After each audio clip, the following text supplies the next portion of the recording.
Muy buenas noches y bienvenidos un día más a la segunda dosis de Periodista Digital en este jueves, día 6 de abril. Con motivo de la Semana Santa hemos organizado para estos días una programación especial, porque nosotros, también hemos querido tomarnos un pequeño descanso, pero no dejándoles sin contenido, claro. Hemos preparado unos programas especiales para estos días para que sigan teniendo su segunda dosis más o menos habitual, pero en un formato un poco especial. Lo que van a ver a continuación es un recopilatorio de algunos momentos que hemos destacado de esta semana, de la actualidad informativa y política nacional. Lo vemos.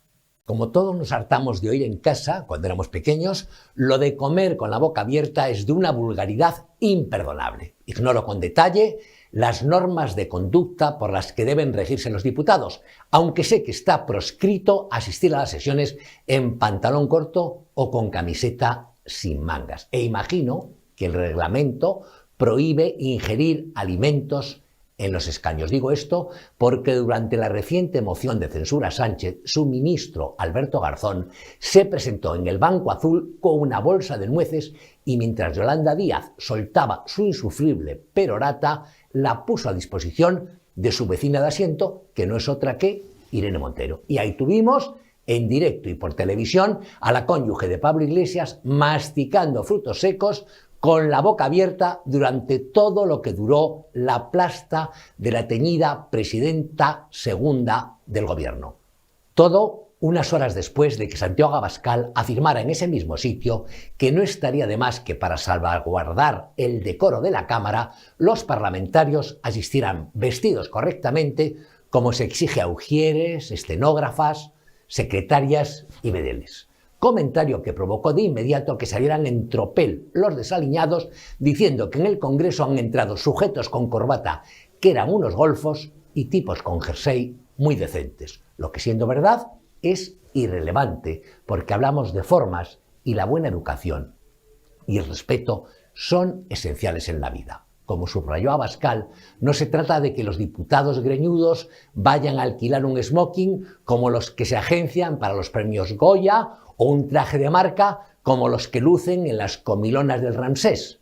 Basta que repliquen la corrección indumentaria de ujieres, policías, camareros y taquígrafas. En el verano de 2011, el entonces presidente del Congreso, José Bono, llamó la atención al entonces ministro de Economía, Miguel Sebastián, por acudir a un pleno sin corbata. Hacía un calor achicharrante, lo que no era razón suficiente, según Bono, para dejar de lado la disciplina de vestido.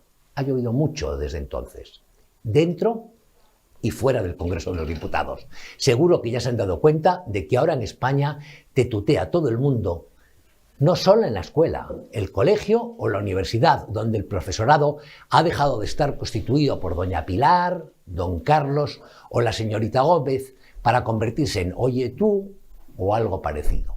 O en el sistema hospitalario, donde el vetusto notario de provincias ha pasado de ser el don Jerónimo de toda la vida a Jero, Cielo o Cariño. Entras a una gasolinera, un supermercado, una oficina, un bar o un ministerio y por mucho que te dirijas al empleado con el preceptivo y respetuoso usted de toda la vida, la respuesta te vuelve siempre en forma de ¿cómo lo quieres? Te lo envuelvo, te lo pongo con leche o aquí tienes. Es inútil que hagas un esfuerzo y extremes la cortesía en el tratamiento. No hace tanto, mientras hacía una consulta telefónica con un banco de los famosos, pregunté a la señorita al otro lado de la línea por qué me tuteaba si llevaba yo 5 minutos tratándola de usted. Tras unos instantes de confusión y consciente de que esas conversaciones se graban, la chica balbuceó que eran instrucciones de la dirección para crear cercanía con el cliente. Pues bien, a partir de ahora, y para crear cercanía entre la base y la cúspide, propongo que todos los botones, secretarias, conductores, cajeros, contables, oficinistas y recepcionistas de entidades como CaixaBank, Endesa, BBVA, Santander o Telefónica o en los ministerios, se dirijan siempre al jefe, al presidente, al vicepresidente, al CEO de la compañía, como Pepe, Tomás o Gonzalo. Y cuando no se acuerden del nombre de pila, tiren del oye tú, tío. Y que vayan a trabajar en chancletas, en bermudas o con un top de los que enseñan el ombligo y, a ser posible, pertrechados con una bolsa de pipas o de nueces como las de Irene Montero. Van a ver lo poco que duran en el puesto. ¿A qué se debe este aumento de las violaciones? Claro, esto es realmente alarmante y esto debería ser titular. Mira, hemos pasado de las 2.000 violaciones, pero es que pasamos de las 2.000 violaciones ya en 2021. Nos quedamos en 2.143 violaciones. En 2022, 2.830, 3.000 violaciones, casi 3.000 violaciones al año. Hay que recordar que hace escasos años a las 1.000 y ha subido un tercio. El total de agresiones sexuales en España es ahora mismo de 17.400 agresiones sexuales. Se ha disparado. Y esto sin contar la cifra negra de sumisión química, de falta de denuncia o por vergüenza. Se dice que puede ser un 2/3, más o menos 2/3 de las conocidas. Por tanto, estaríamos en cifras realmente alarmantes contando esta cifra negra, repito, de personas que no llegan a denunciar o por sumisión química que ni siquiera llegan a saber qué les puede pasar. Los motivos. Mira, hay muchos. En primer lugar, la legislación, este efecto impunidad que tenemos en España, lo hemos visto ahora con la ley del solo sí es sí, no es solo que reduzca las penas, sino esa cultura. Yo siempre hablo de la cultura de prisión, que aquí no pasa nada, fíjate, nos rebajan las penas. Es esa cultura de los delincuentes la que llega también a raíz de la ley del solo sí es sí. No es que baje las penas, es que parece indicar que el aquí no pasa nada. Una respuesta judicial tardía. Hoy cometes una violación, estás unos meses en prisión en caso de que estés y no vuelve a aparecer el juicio hasta dentro de unos años. Luego las culturas, diferentes culturas que aparecen en España, culturas de machistas, culturas de mujer objeto. Y no estoy hablando precisamente de nuestra cultura, sencillamente son una mezcla de razas, una mezcla de culturas que están llegando a España y que pueden motivar sobre todo esa sensación de mujer objeto. Y por último, se están detectando manadas, y está dejando de existir ese violador serial. Por ejemplo, estábamos hablando, por ejemplo, de Ciudad Lineal, que era un violador serial, y ahora aparecen las manadas, precisamente de gente muy joven que en fiestas pues se dedican a violar a jóvenes. Por tanto, estos para mí 4 factores. En primer lugar, la manada, en segundo lugar, la legislación, en tercer lugar, una respuesta judicial tardía y, por último, diferentes culturas que vivimos en España. Es curioso, Serafín, que me has dado esos 4 motivos y ninguno de ellos es el que arguyen desde el gobierno, que dicen que es que, bueno, que esto ha aumentado porque ahora se están produciendo más denuncias, que es que antes las jóvenes no denunciaban y ahora sí lo hacen y por eso se está produciendo ese aumento en las cifras, ¿no? No porque realmente esté habiendo más agresiones. ¿Crees que es así? No, vamos a ver, esto no es cierto. Vamos a ver, estamos en el 2022. Hemos cambiado de siglo hace 23 años. Yo creo que ha habido demasiada evolución como para detectar que desde el año 2000 están subiendo continuamente. Yo me puedo creer eso, puesto cuando todavía no teníamos internet, cuando todavía no existía, por ejemplo, esta cultura que tenemos cada uno en los teléfonos, estamos realmente conectados. Y hoy prácticamente las comunicaciones son al instante. Pero es que llevamos 23 años en esta situación, y cuento desde el año 2000, que incluso antes. Por tanto, esa teoría me puede valer para el siglo pasado, pero para este siglo ya no me vale. Para este siglo me vale que todos tenemos acceso a la cultura, que todos tenemos acceso a las formas de denunciar, que estamos recibiendo, evidentemente, mucha información para poder denunciar, e incluso, aunque no denuncie a las víctimas, que denunciemos al resto de personas presenciar algún tipo de violación o de agresión sexual. Por tanto, la sociedad está preparada para denunciar, pero no este año. Está preparada desde hace 15 o 20 años. Desde hace 15 o 20 años están aumentando las violaciones. Por tanto, vale. Están aumentando las violaciones por esos motivos que tú has mencionado, Serafín, no por el que argumentan desde el gobierno, y lo que también han aumentado son las agresiones sexuales cometidas por menores, ¿no? ¿Cuáles son las últimas que se han conocido? Correcto. Fíjate que en el año 2021, toma nota, 439 menores fueron condenados por delitos sexuales. Esto es tremendo. 439 menores. Ahora mismo ha salido a la luz pública, por ejemplo, lo que ha pasado en Badalona con la niña de 11 años que ha sido, lo dije antes precisamente, en Manada ha sido violentada por varios menores. En Vendrell también vimos tocamientos en un patio de colegio, que no deja de ser una forma de agresión sexual. En Alicante también vimos cómo 2 detenidos de 16 años y un inimputable cometieron una agresión sexual en el público, y lo hemos visto también en Badalona. Por tanto, se están sucediendo las agresiones sexuales de menores y actuando en manada. Aquí no es un menor el que se dedica a violar, no es un menor serial, no es un menor el que tiene esa pulsión y sencillamente viola. No. Estamos hablando de manadas de menores, y muchos de ellos de menores de 14 años. Con lo cual conviene hacer una reflexión. La ley del menor debería ser revisada. Antes hablábamos del año 2000. Es que esta ley precisamente es del año 2000 y la sociedad han cambiado mucho y los menores han cambiado mucho. Muchos países, si hablo de derecho comparado, la edad penal es de 12 años. Aquí en España sigue siendo de 14 años. Deberíamos revisar, ya que ahora mismo los menores se pueden cambiar de sexo prácticamente cuando les salen los dientes.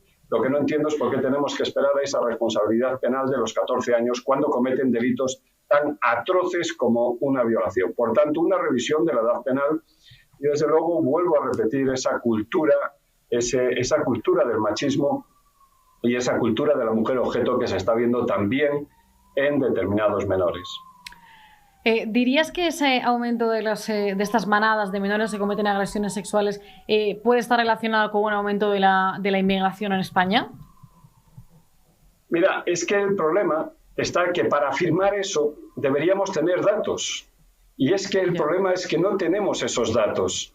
Lo curioso, lo que pasa en este país, y ya alguna vez lo hemos hablado, sí, es que podría darte esos datos, pero es que no tengo acceso a ellos. A mí me gustaría saber, pero no para incriminar a ninguna cultura, pero no para incriminar a tipo de personas que vienen a España, sino sencillamente para realizar prevención.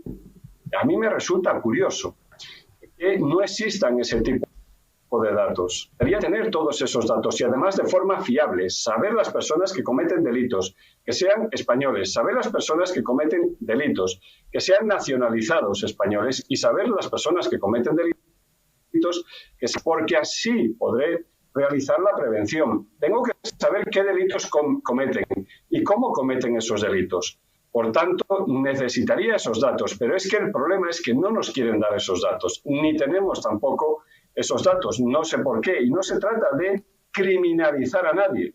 De lo que se trata es de obtener unas estadísticas, que para eso son las estadísticas, y buscar soluciones. Y eso es lo que nos falta. Se puede detectar, sí, se puede detectar, pero conforme a lo que emitir los medios de comunicación.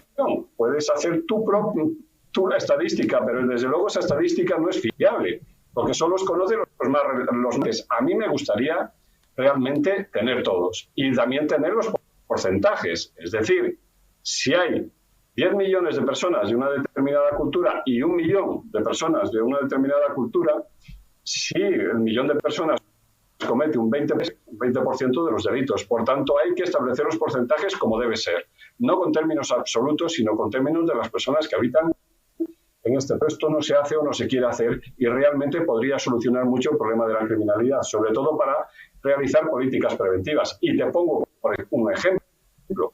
En España tuvimos que legislar, artículo 149 del Código Penal, infine, el tema de, bueno, el cortar el clítoris a la...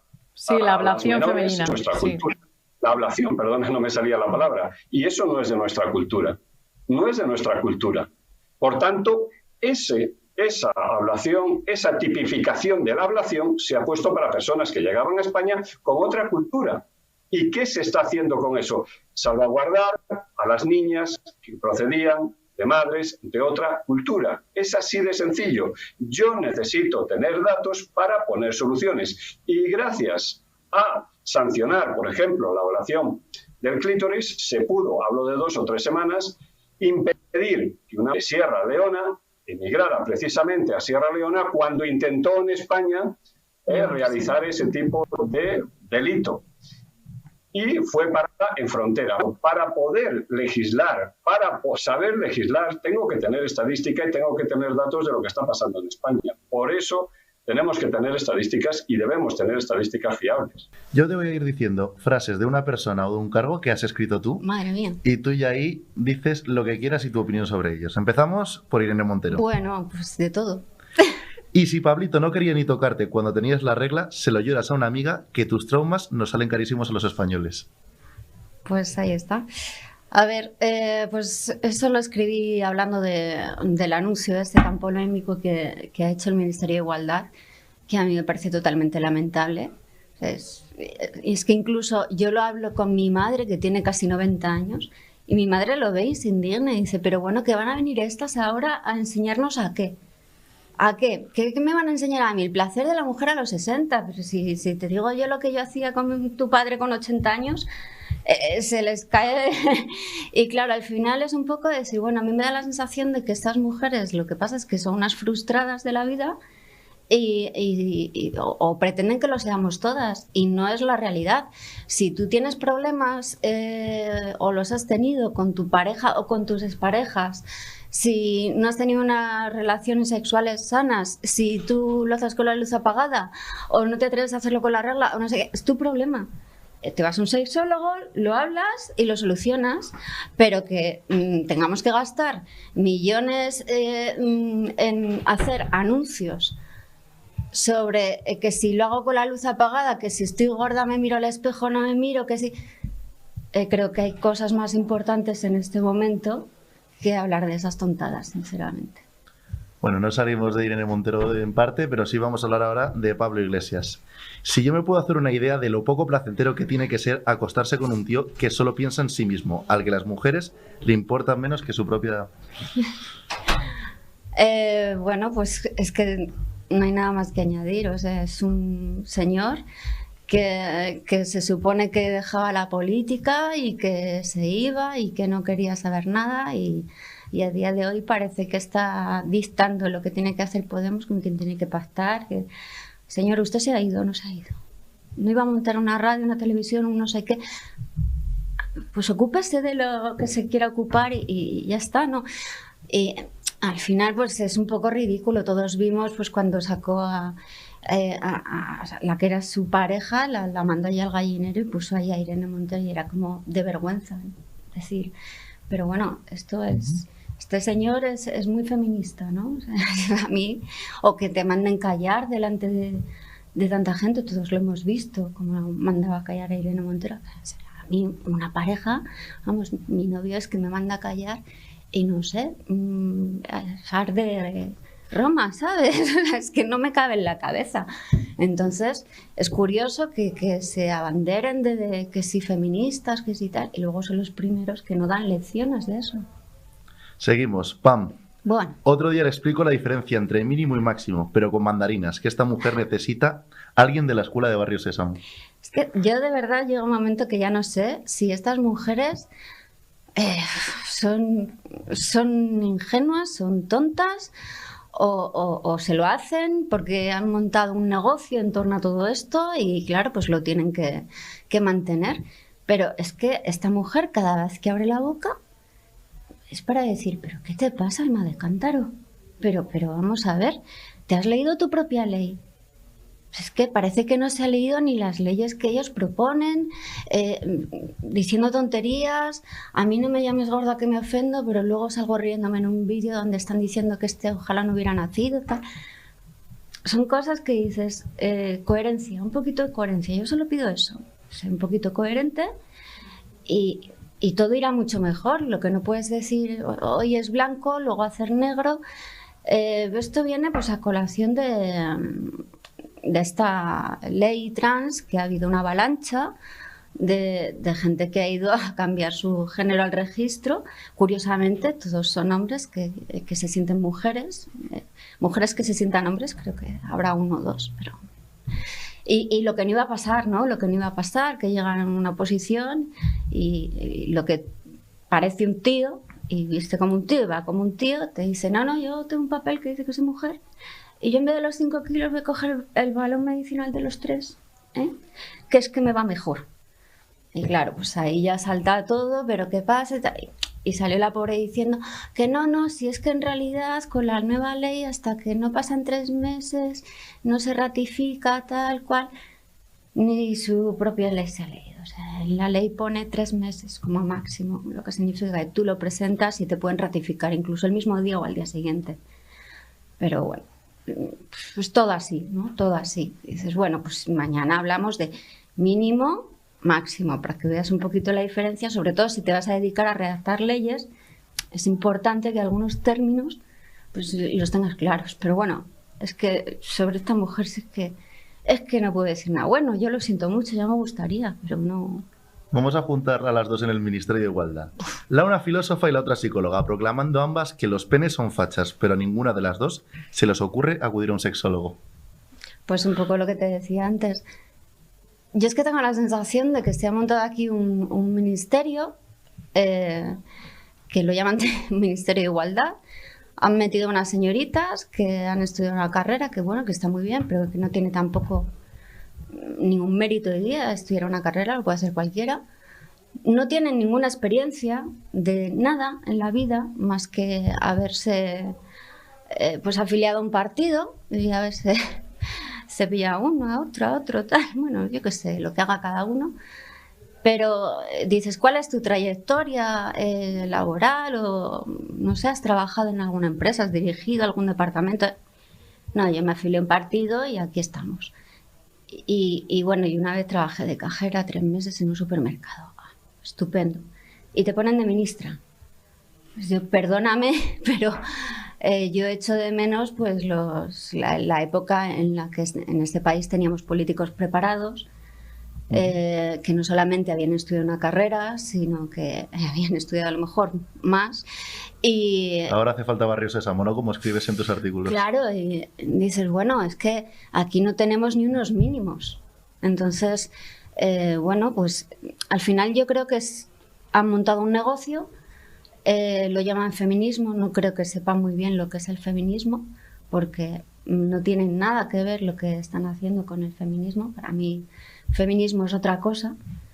Y bueno, y ellas pues al final es su negocio y lo tienen que mantener y tienen que expandir su negocio, para lo cual pues está bien ir creando chiringuitos, expandir la red y asentar las bases de un negocio que por lo visto es muy fructífero. Pero claro, cuando eso pues está costando vidas, porque es así, pues hay que tener un poquito de conciencia también. Hemos hablado mucho de Podemos, pero no te he visto mucho sobre Pedro Sánchez. Me gustaría una reflexión tuya aquí en exclusiva para esta casa. Hombre, yo siempre que hablo de este señor me refiero a él como el narcisista de España, o sea que tampoco es que no haya hablado mucho. Sí que ha habido artículos en los que a lo mejor he hablado más, pero a lo mejor en estos últimos no. Al final da igual, porque todo esto, Pan, Irene, pues todo, al final es responsabilidad de la misma persona que es la que los ha puesto ahí.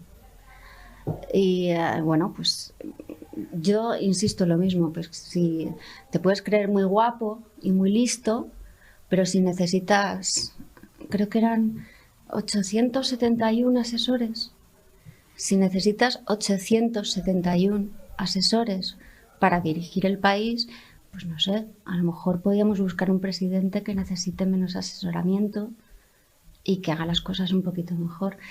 Al final, pues bueno, este señor llegó allí, llegó a donde está a base de mentir y pactar con quien dijo que no iba a pactar.